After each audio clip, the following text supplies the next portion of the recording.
If you want to follow along with the slides, you can. They're at slides.lukeb.co.uk/curtains, and you'll be able to just tap through them.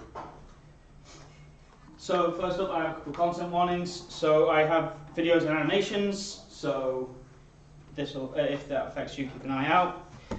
One is shouting at my laptop, which is kind of loud. One is me shouting at something else, which again is kind of loud.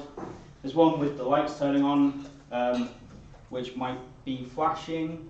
But content warnings will appear down here, so keep an eye out here, and you will see for the next slide.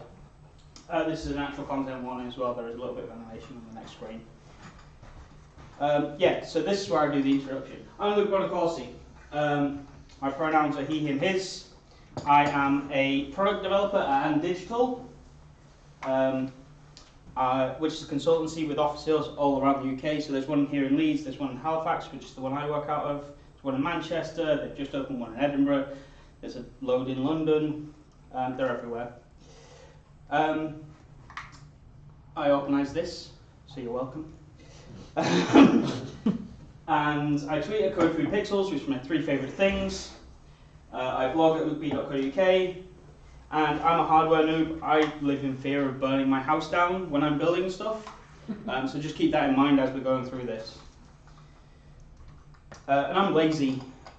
If there's a way I can avoid doing something, I won't do it, like simple as. And because I'm lazy, automation is fantastic because I can do less. I can just automate the boring stuff away, and that's a problem for later. In everyday life, we're surrounded by automation, and we don't necessarily realize it. So there's stuff like traffic lights, automatic doors, motion sensing lights, automatic hand dryers, and cash machines. And that's just the stuff I've noticed and paid attention to today, which shows how prevalent it is in our everyday lives. It's everywhere. And as consumers, we're embracing automation more and more in our homes. So there's heating with like the Nest thermostat, lighting, the Philips Hue bulbs, and IKEA have really cheap bulbs as well. They're really good. And access control, so you've got smart door locks. So like the August door lock that lets you connect to it from your phone and open it and stuff like that. And these things have APIs so that you can interact with them however you want. So you can write a script and run it from the command line so you can feel like a hacker. Or you can write a node service and have a dashboard and connect all your things to it and make it really nice and pretty. And over the past few years, there's been what I've decided to call a bot uprising. It's a thing that's happening.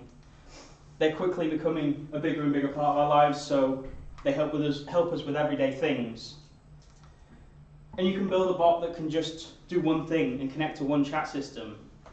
And you can get node modules for that stuff like Slack and Facebook Messenger. And it means you can build that bot really quickly and simply because it's just a bit of glue. Or you can get a full-fledged framework that lets you do a bot that does multiple things and connects to multiple different systems because they're designed to be able to do that. So Microsoft have one called the Bot Framework, and there's another one called BotKit. And there's probably a load of others that I haven't come across. And then you've got virtual assistants, like Siri, Alexa, and Google Assistant, which are basically bots, but a lot smarter. They're backed by massive warehouses of servers that do all sorts of clever things. And they're in our homes. Again, there's the Echo, there's the HomePod, there's the Google Home. And they help us out with things. You can get it to read news that you're interested in, you can shout at it and get it to play music, or you can use it to buy things, or control your lights and things like that. And that uprising is only just beginning. They're getting more and more powerful and more common. So in mid-2014, I started working on my own chatbot. It's called Woodhouse. It's named after the butler on the TV show Archer, because I was thinking, I'm building a robot butler, I'm going to call it Jarvis, and then thought, Jarvis is really overdone, and it's going to be worse than Jarvis, so let's think of a worse butler, and Woodhouse is a terrible butler. In the show, he's addicted to heroin. That's a great butler. It's all written in JavaScript. It runs on Node. It sits on a Raspberry Pi behind my TV. It's MIT licensed because do what the hell you like with it. It's all up on GitHub. You can go and grab the code at the end. There's a link. And the core is basically a router that has some common functionalities. So stuff like broadcasting, scheduling, and preference storage. And then you've got two types of modules. So first is plugins, so that you can do whatever you want. They do the heavy lifting of this action. So it can be something simple as replying with some text, or connecting to an API to get some information, or interacting with a piece of hardware if you want to connect that. And then we've got interfaces, which is a way of communicating with it. It's usually a chat system. I've written one for the command line so that you've got it there. But again, it's a Node module with a bit of glue code just so to connect it in and make it work. So I've written them for Slack, Hangouts, Facebook Messenger at one point, but I can't guarantee that still works. HipChat, which I don't think is a thing anymore. And yeah, but like these modules, NPM modules, let you just sort of glue it together and it sort of works. So at the beginning, I only ever wanted to download movies. I was sat in a job 2 jobs ago now, and we were sat waiting for a meeting, and my colleague Tom was VPN'd into a Raspberry Pi at home and was browsing and downloading movies. And that seemed like a lot of effort. I already knew there was software for downloading movies, and it had an API, and I just wanted to be able to send a message. It replies to me to tell me, is this the film you meant, with an IMDb link or something? And I say yes or no, and it does its thing. But before I did that, I somehow ended up automating my lamps. I can't remember exactly how. I bought a plug, and I can't remember how it jumped from that. So this is me controlling my lamps by sending a message. Me scrambling around on the keyboard because I can't see now. And I send another message when they turn back on. And when I first did this, I was sat giggling to myself, because as developers, we don't get as web developers, we don't get this physical real life thing happening. So I was just sat sending messages, hitting enter, and just giggling. It kind of like I felt a bit like a god because things were happening and I was telling it to do it. So this is the plug that I bought. It was about £15 at the time. It's probably a lot cheaper now. It's from China, so I have to use an adapter, which means it's really safe. And I found that you could telnet into it by poking around and like seeing what ports were there. But I couldn't get past like just a simple prompt. And then I found a Google group that had been exploring, and they'd found an SSH password. And it was the same password in all of them. It wasn't exposed to the internet, thankfully, which made me slightly happier. But it runs OpenWRT, which is a small Linux distribution designed for routers. And it's got a web server on it. So you can drop scripts onto it and basically build your own little API. So I did that. I made it so that I hit a page with one parameter to turn the switch on, hit it with a different parameter to turn it off, and then a third one to request the status. And then every 2 minutes it broadcasts a name, its IP, some tags that I can set on it, so saying where it is and like groups and stuff like that. And then a page to configure those so that I can actually do things. And I use this every day, like literally even now, like 5 years later, Jesus Christ.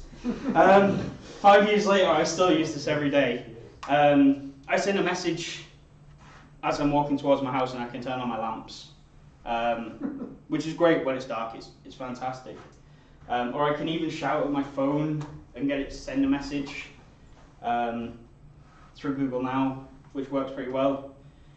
Which means that I get home, the lamps are on, I'm not stepping on things that have been put through the door or like tripping over stuff, searching for the light switch, it's just done. And eventually I did add the TV and film downloaders, but I never used it because Netflix became a thing, and like it was pointless me going through all that effort if Netflix had everything already anyway. But then like stuff like checking if websites were up and reminders so that I can put pizza in the oven, put a reminder on my phone, and then not have burnt pizza because burnt pizza is awful. And then I had all these ideas of getting it to do everything I could. I could control everything. But I rewrote it because we as developers do that all the time.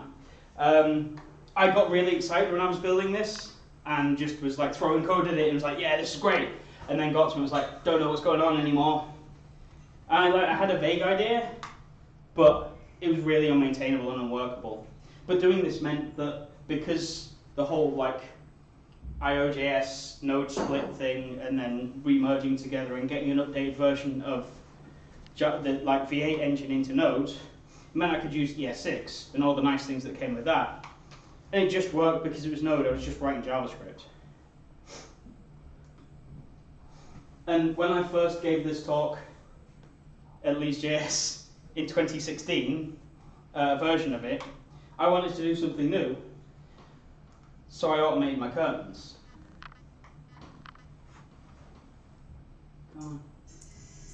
So I send a message, and it's really loud. This little child. No, you can see the ladder where I did all the attaching. I bought a ladder specifically to do this. So yeah, it's really loud, and it's kind of creepy looking. Like, I can imagine if you're stood on the outside and you just see these curtains just like slowly, it's just me staring out the window. Yeah. I don't use that anymore because I don't live in that house anymore, but it was fun whilst I did it. So yeah, the parts are really basic, and this looks like a screen out of Blue Peter because there's a plastic box, there's a servo, there's some string, some plastic wheels, and some stuff that I bought from B&Q to attach it to the curtain rail. And it kind of works like this. So you attach the curtains to either side of the string, and when it rotates, it either pulls it open or pulls them closed. It's not great. The curtains were really heavy, which is probably why it made a lot of noise. And they dragged on the ground so it didn't close properly. Kind of worked. And the brains of it is an ESP8266. So it's a microcontroller like an Arduino, but it's got Wi-Fi. It costs, I think nowadays they're like £2, maybe even less than that. And I found a firmware for it that was called Mongoose OS and let me write JavaScript. And as a JavaScript developer, I like that I can write JavaScript on things because I don't like trying to figure out how to write C. So I wrote 75 lines of JavaScript, and I had a API endpoint for open, close, and getting the status, a way of me configuring it to give it a name and stuff like that, and then broadcasting so that Woodhouse could pick it up and know that, yes, these are my curtains. But yeah, there's a load of other ways that you could write JavaScript on hardware. So I mentioned Mongoose OS. There's also Johnny 5 and Cylon.js, which let you tether to a computer and use a Raspberry Pi or an Arduino. I think if you use it on a Raspberry Pi, just on the Raspberry Pi, it just works. You can plug things into the headers and stuff. There's even actual development boards with JavaScript built in. So there's one called Modable, there's one called Espruino, Tessel as well. And they're a bit more expensive, but they're kind of worth it for that first class experience. You can also flash Modable and Espruino onto inexpensive boards like that ESP8266. I have used Espruino on before and it's pretty good. And there's just stacks more on the internet. Like, I'm pretty sure now if you just go to Google and type in JS hardware, it'll find you like millions of things. But as web developers, it makes it really easy for us to dive in and get started with hardware because we can just use things that we know. It's just APIs and working with a language that we know. And their APIs are pretty well documented. And then I got bored over Christmas 2016 and started shouting at my laptop. And it wasn't out of frustration, it was for voice control. Woodhouse. Woodhouse. Turn off Turn lamps. off lamps. Chair lamp has been turned off. TV lamp has been turned off. Couch lamp has been turned off. Woodhouse. Woodhouse. Turn on Turn lamps. on lamps. Chair lamp has been turned on. TV lamp has been turned on. Couch lamp has been turned on. So yeah, it's got the worst reply voice ever because it's Linux, and famously Linux software isn't great for user-facing things. This is a thing called Festival, which is a text-to-speech thing on Linux, and that's the default voice. It's pretty horrible. So this is again all in Node. It uses a thing called Snowboy for offline hot word detection, so it's not constantly streaming to the internet. It just, you train a model on their website. You can shout it at your microphone, and it'll trigger your bit code. And then for the main actual conversion, I use the Google Speech API because they have a lot more data than I will ever have. Like, they're a lot smarter than me. And you get 60 minutes free a month, chunked up into 15-second blocks. I've not gone over that limit, so yeah. But you could use like Azure or Amazon instead, or there are stacks of them out there now. And basically, it sends it from whatever device you're doing it on to the main hub to carry out that action. So the main hub is what deals with all the sort of brains and stuff, all the thinking. And I've actually built standalone units. So this is one that's at the top of my stairs. The case is 3D printed and took forever. And inside there is a Raspberry Pi Zero W, the one with the Wi-Fi, for the brains, so that it can run all the Node code. It uses a PS3i for the microphone. I just took the camera off of it. They're like a $5 now, but they've got like 4 microphones. They're designed for you to shout at them from across the room. A speaker and a little amplifier board so that it can actually play sound, because the Pi Zero W doesn't have its own soundboard. Hayward House. Turn on upstairs lamps. Cool, I broke stuff. Let's try that again and see if that does the same thing. Hayward House. Turn on upstairs lamps. Upstairs lamps has been turned on. Okay, didn't do it that time. So yeah, it's pretty loud for a little unit it's literally like that size. And you might have heard that the sounds were a bit different because I got bored and decided to make my own little sounds. It still unfortunately has the same terrible voice. They haven't fixed that. So next up, I'm going to introduce a brand new entry into the smart heating arena. It's a revolutionary JavaScript-based Wi-Fi enabled thermostat. It's got incredible timeless design and it's built from the finest materials. The printer, the plastic that came with my 3D printer. So yeah, this is a thermostat that I built. It literally sits on front of another thermostat. Feature-wise, you can boost and pause the sort of heating so that when you're working from home, you can say, yeah, turn it on now. Or like, you're coming home late, you can say, no, leave it until later, so that you're not spending a load of money on heating your house when you're not there. Minimum temperature, really important. If you don't have a minimum temperature, the pipes freeze, and you cost a lot of money. And then an API to change settings for it. And of course, it's integrated with Woodhouse through that API.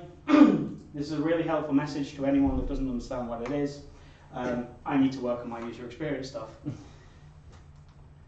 So, okay, cheers. This is the thermostat that was in my previous house. I live in a rented house. I can't just rip things off the walls. They don't like you doing that. It wasn't accurate either. So like you'd set it to a temperature and it was like, cool, maybe. But I found you could pry that wheel off without damaging it. And there was a potentiometer behind it. And if you look, there's a little notch here, which meant that I could 3D print a wheel that sat on top of it. And then I attached that wheel to a servo, and then 3D printed the case to hold the parts. And it just sits on top like that. And basically what it does is it turns it from 5 degrees to 30 to turn it on, and then down to 5 degrees again to turn it off. I basically turned their thermostat into a switch. But mine is much more accurate because it's using a digital reads. and I can have a schedule on it because there was no schedule on that thermostat or on the boiler.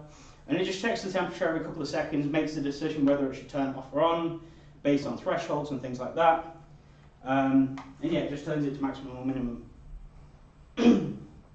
So yeah, there aren't many parts. Like inside it's pretty simple. There's again an ESP8266. Same as earlier, it runs Mongoose OS. It was a terrible decision because Mongoose OS doesn't let you change between types, which is painful because you get a date string and then go, can't do anything with this date string, it's a string. You want to try and work out numbers and stuff from it. It's got a temperature sensor. That's the temperature sensor. That's the specific one if you want it for later. A resistor because the internet told me I needed one. So I connected one of those. And then a servo that just turns the dial because that's the whole sort of crux of it. And this ran my heating over winter 2017, and then I think what year are we? I think maybe 2018 as well. It made it much easier to control the heating and see what temperature it is, and like being able to say I'm being home late and stuff like that. I kind of want to make it predictive, but I moved house last year, or a couple of years ago. I moved house at one point. Time is just gone. And my current house doesn't have one of those dials. It's radio frequency, and I'm not great with radio frequency. I have to figure things out. So I want to connect this up to that and make that work, but that's a project. And then my most recent project. So in this house, I have blinds. I don't have curtains. I don't want to automate them, but I don't want to take them apart because then I break shit. So there was already some that were broken and like they just left in the house, so they became my donor set for me to experiment on. I designed a gear that's split into two parts, and you can just sort of retrofit around the rod that goes across the top that rotates. And then I designed a case that can sort of hang off of the rail. It's got a couple of gears in it to change it up from half a rotation to I think it's like 7 it needs. And then, yeah, I'm not great at designing things because tolerances with gears is like very close, and I kept either missing the gears or mashing everything far too much together and just breaking stuff. So this is the pile of cases that didn't work. I still don't have it working because I realized that I need to use a more powerful servo and redesign everything. But I do have the software working. Hayward House. Open lounge blinds. Success. Hayward House. Close lounge blinds. Success. I forgot that it said success. Like I was just like when I was hacking it together, just getting to say success. Yeah, it's basically a servo with an API. That's the whole like smartness of it. So when you look at these technologies, they're not like that advanced in terms of what they do. They just, yeah, they're a thing. But I do get to say that I can shout at a servo and make it work. I don't think anyone said that before.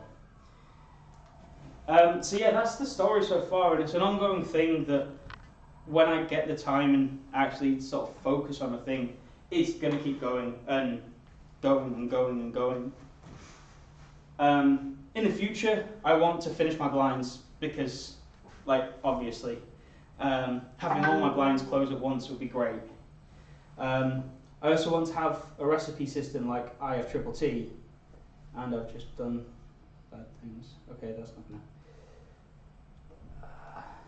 There we go. So that I can have stuff like when my phone connects to the network and it's dark outside, then turn on the lamps and close the blinds so that it just does things for me without me having to say it. I have a stack of notes on my phone for a new version, including stuff like natural language processing. So when I was shouting commands earlier, it was very specific things like turn on lounge lamps, which feels really unnatural. It'd be nice to be able to say turn on the lounge lamps, or turn on lamps in the lounge and stuff like that. and even then, like more hardware and stuff. So stuff like door locks, which might sound like a terrible idea, but I might do it. Like building my own door locks. My stuff's all going to get nicked. And light switches, which I'm kind of moving away from because the IKEA bulbs being really, really cheap. And I'm genuinely terrified of the prospect of home ownership. And it's not because of having a mortgage and being responsible and like having to be an adult. It's because I'm going to probably burn it down doing stupid shit. So at the start of the talk, I said I was lazy. And it's kind of wrong. I've spent so long doing this stuff. I'm the ridiculous kind of lazy where I'll spend hundreds and hundreds of hours doing things and making things so that I don't have to do simple little tasks like turning on my lamps. I've spent so long on this and like rewrites and thinking up ways of doing stuff and printing and iterating. But honestly, it goes further than that. Like I'm not here to just show you all that stuff and say that I'm really lazy and a terrible kind of lazy. I've actually learned so much. I'm here to inspire you and show you that you can do this really cool stuff with JavaScript. It's not just about changing like a page in React or moving an element or stuff like that. You can do some really cool things. So like I've learned tons doing this. I learned a load about JavaScript itself by being able to do this. I learned a lot about ES6, which is obviously old news now, but it got me started on that stuff. I've learned stuff about UDP, so the networking stuff, some stuff about hardware, and a bit of understanding about why I have a resistor. And every time I came to something new, I'd find a load more to learn and like dive down a rabbit hole and just keep going because I found it interesting. I even connected my Christmas jumper to the internet a couple of years ago because I knew how to do this. You can control the lights from the internet. Like there's a web page you can go to and change it. If you're at the Leeds Meetups Christmas party in December, I was wearing this and you could control it and play around with it. That was my friend Beth controlling it from her house in the video. When I first made it, I did a YouTube stream for about an hour, and there were people from like Colombia and Argentina controlling it, which is kind of mind-blowing, but it was really cool. And I even got a 3D printer so I could do this sort of stuff because I found it really fun. I used it to print the case for my thermostat and parts for my brand automation and for the standalone units, but it means that it's like I've got sort of a manufacturing tool to enable me to do this stuff.